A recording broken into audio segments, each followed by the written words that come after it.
Good morning, everyone. I will try to do 30,000 kilometers review for the KTM 390 Adventure. I had it for about a year now, and just to make the story short, it is an excellent motorcycle for his value. $6,500 US dollars. I'm here in a cold place, Teapa, in Chiapas, Mexico. Actually live in Villahermosa, but this is one of the places that we visit during the weekend with my friends, other bikers. To start, well, let's talk about the plus on the motorcycle. The one of the things that impressed me is the kilometers per liter that you can get with this motorcycle. Let me show you the odor here. 31,591 kilometers. The fuel consumption is about 20 to 25 kilometers. Sorry, yeah, 20 to 25 kilometers per liter. And it's been great. I use the high octane gasoline. Here in Mexico we have two, high octane and low octane gasolines. In most of the country they're pretty clean, but once in a while you come across some of the gasoline that is not high quality, and have to be careful where you pour in the gas. But in general terms, it's a clean gasoline. The other plus that I have is if I have the custom seat, as you can see. It is for my standard. It's comfortable. Sometimes when I run on long trips, when I say long trip, I'm talking about 700, 600 kilometer ride. I use one of these underpants that the cyclists use. Is padded, so it's kind of help you out with the comfort. That's one of the advices that I have for people. Most of the people try to get another seat. I try different seats that go on top of the stock seat, bubble type, and some other stuff, but they tend to move when you're curving.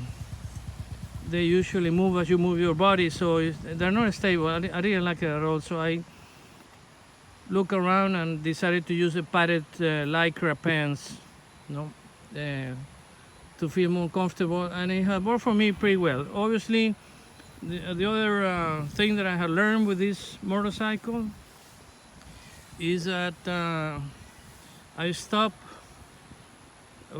every 150 kilometers, just to take some water, hydrate and eat something, and that will help me with the circulation in the ass, to put it that way. But besides that, like I said, it's very comfortable. My wife sometimes goes with me in short rides of 100 or 150 kilometers, and she hasn't complained yet, so that means that is a comfortable pillion seat, no? The other thing that I like a lot is this combination of the KTM bags. They're not sturdy, but they're kind of lightweight, and they fulfill the purpose. The shot, this is a shot 39 liter top bag. It's pretty useful, obviously, but I can fit my helmet there, so depending on where you are, you can put it there and lock it, and nothing, and it will be safe. The other thing that I added was the back mud guard. I had an issue with the distance between the tire and the guard. It was too close, so I had to bend it a little bit. I don't know if you can see here the bends, bend it outwards a little bit, and then the tire fit excellent.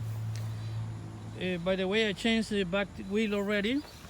It is the same wheel, the same tire rather, not the wheel, the tire. It's the same brand and model. And this happened about 2,000, 3,000 kilometers ago. It's a good tire. I like it very much. Very for the type of riding that I do, which is basically road.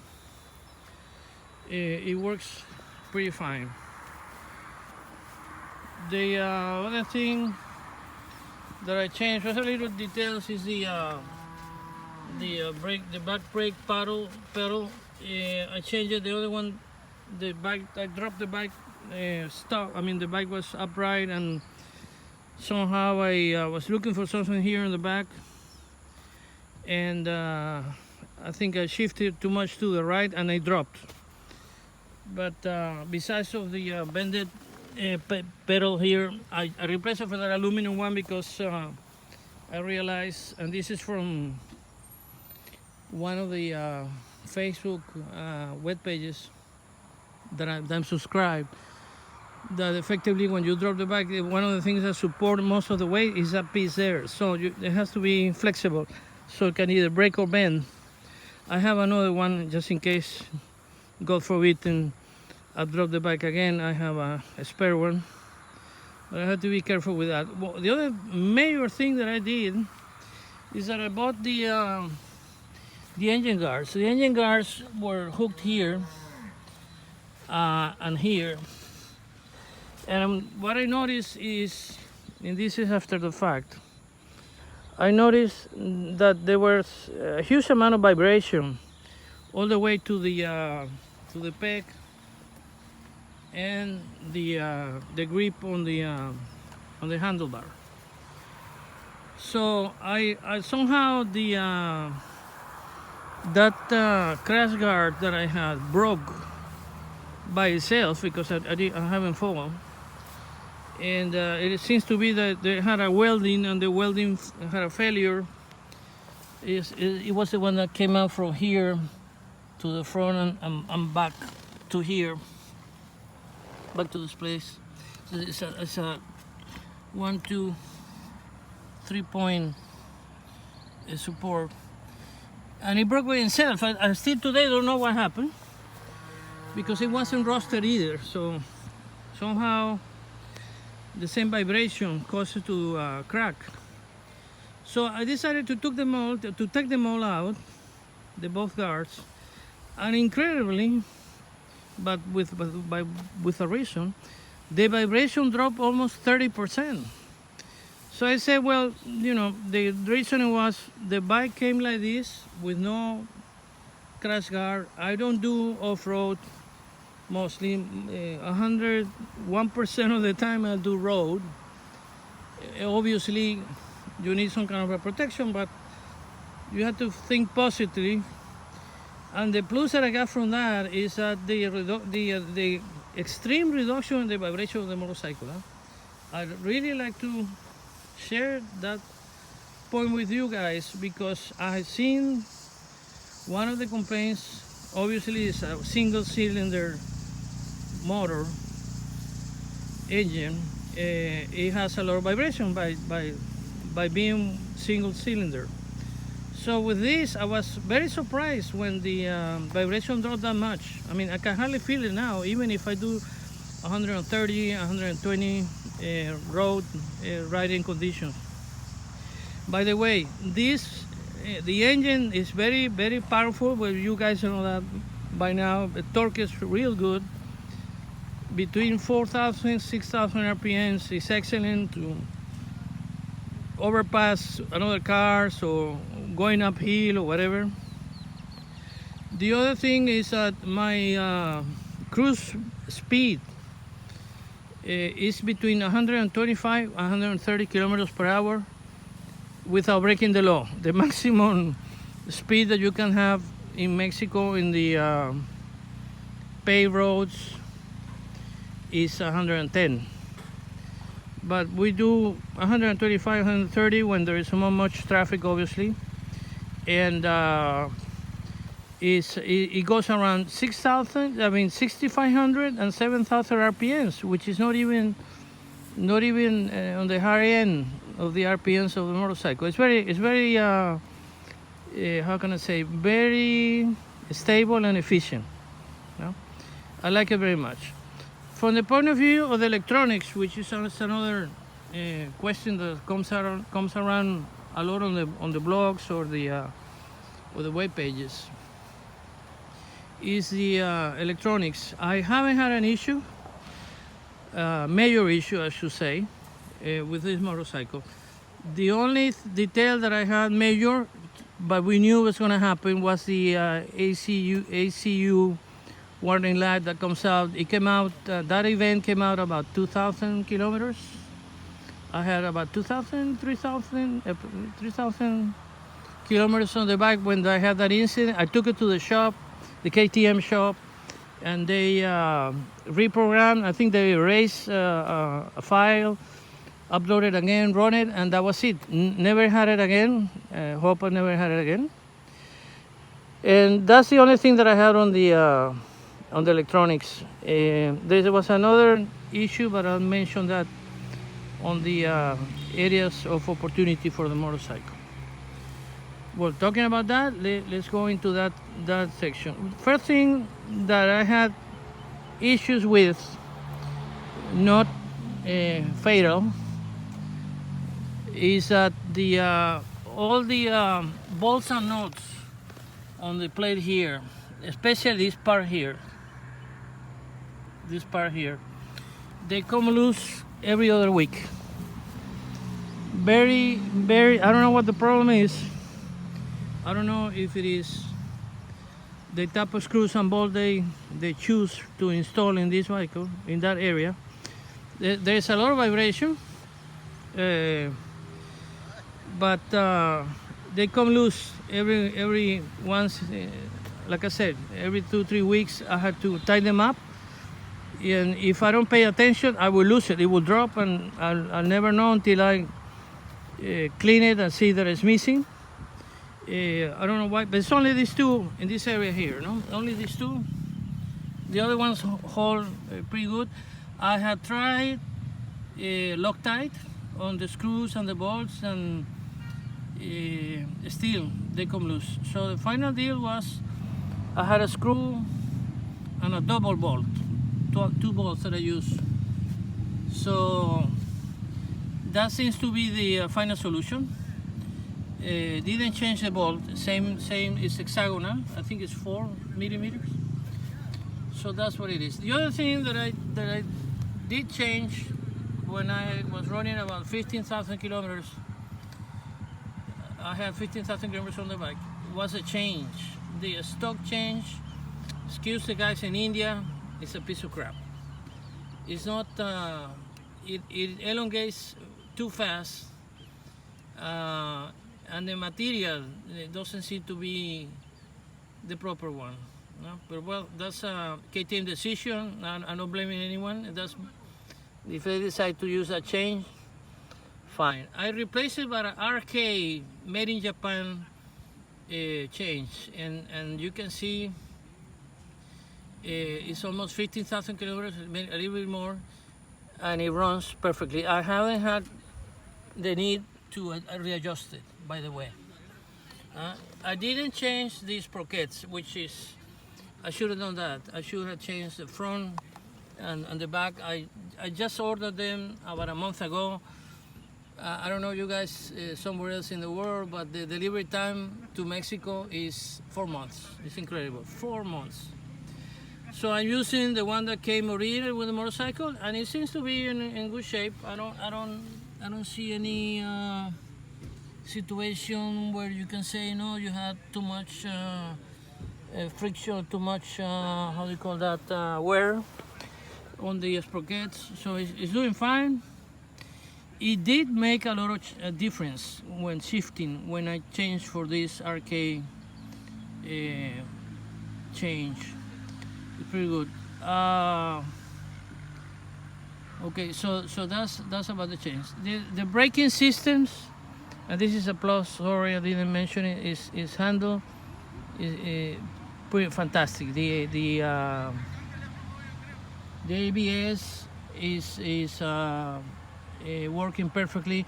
I took a course with. I had some friends at Harley Davidson, and they had a school, and I signed in, and obviously I was the only one riding a small bike. There were 4 people, and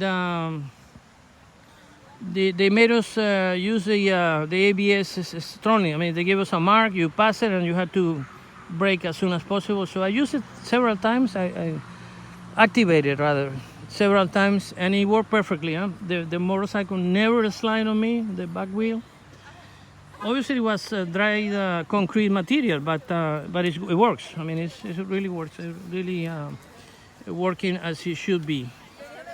The other stuff, and this is again because of the vibration, the front wind deflectors, these ones here, they have 3 points of connection. I mean, the support points. It's this one here on the back, and this one here on the front. For both sides, I don't know if you can see it, they're cracked already. Huh? You can see the cracks here, and this one is cracked, completely cracked also. So it's not. What I did is I put some special glue, and they're holding on. You can see it here as well. It is holding on with the glue. This one is broken. I couldn't get it to hold, and this one is tied in to the chassis. The other issue that I had is the front light. The front light, I'm being told, because you cannot see it unless it reflects on some of the street signs, it moves a lot. I tried to tie up the different bolts and nuts here, but I still have that vibration. I don't know if the issue is behind this, inside the lamp itself. No? I had to check it out, but to me, really, as it moves and you're coming forward and the light jumps up and down, pues, if you are on a car coming in, you can see there's something, no? So I guess it's a plus, because it's different from being fixed. It hasn't, how can I say, vibrated much. I mean, it's stable where it is. It doesn't move more every time. No, it moves to one point, and that's it. Meaning that whatever is loose is not loosening up with time. It got to a point where it only moves that much. No? That's more or less what I want to say. The screen, I have a video on this too. I replaced Orino by the 790. Obviously, it was not a perfect fit, as you can see here, but it's working. I mean, it doesn't move that much. It reflects majority of the wind. It doesn't hit you in your helmet, but it's fine. The other major point that I like to make is the maintenance. The local we have here, where I live here in Villahermosa, Tabasco State, there is a local shop. That's one of the reasons I bought KTM, because they had a local presence. And they from the last time when I had the 10K review to the 30K now is another deal. I mean, they fix some issues they had with, I don't want to say with the personnel, but how they worked out the motorcycles and all that. And it's great. I'm very happy that they had improved. Obviously, they improved, we improved. So I'm very pleased with what they have done.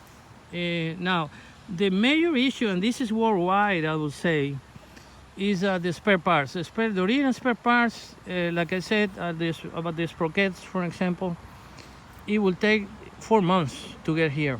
And this is worldwide. Usually, the guy told me that usually it was 45 days. And now we're talking about 4 months. And I think it's got to do with COVID and all that major situation that we have worldwide.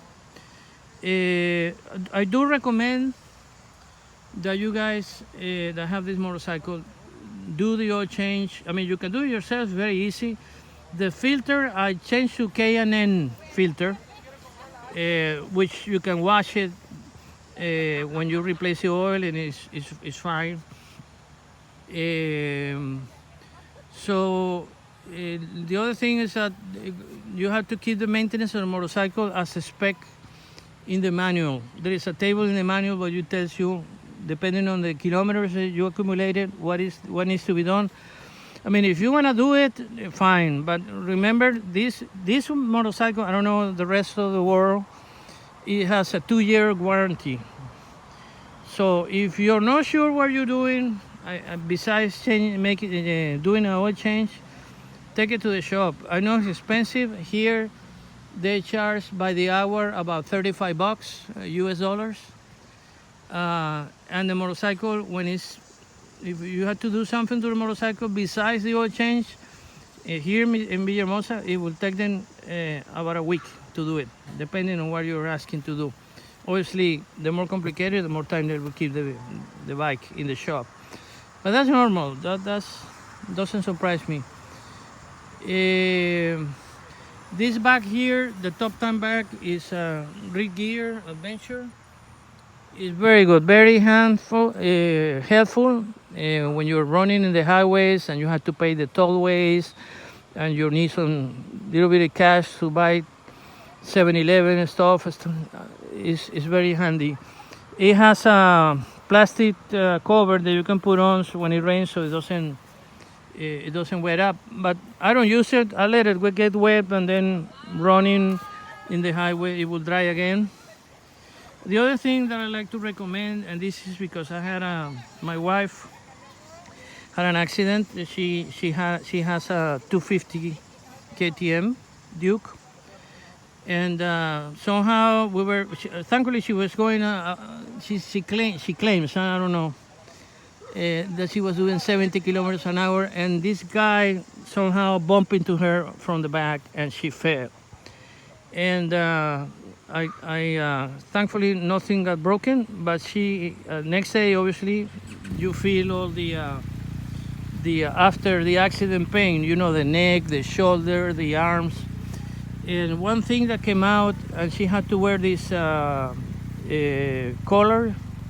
neck collar for 15 days, and the issue is that the helmet, obviously, as she was hitting the ground and turning over in the ground, taking the fall, the helmet was going up and down, all the 4 axes, and she had some issues in her neck. But thankfully, after 3 months, it healed pretty good. And one thing that I started using was this.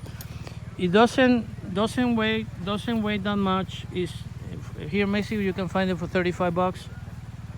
It's EBS. It's a good brand name, and you put it on and you don't feel it after a while. You don't remember you have that until you touch it with your hand, or you move your helmet and feel that it's something there helping you not to overreach with the neck because of the helmet weight. So I do recommend to use that. I've seen a lot of guys, especially Indian guys. I love you guys. You're doing a hell of a job there with the 390 ADV. I would really recommend to get one of these just in case you have a fall, no? Because of the effect of the weight of the helmet on your head, no? It's pretty good. Well, that's about it, I guess. I'm open for suggestions. If you have any questions regarding to what you see here in the video, go ahead by all means. And I thank you for your time and for checking this video. Good luck and ride safely, please. Take care, guys. Bye.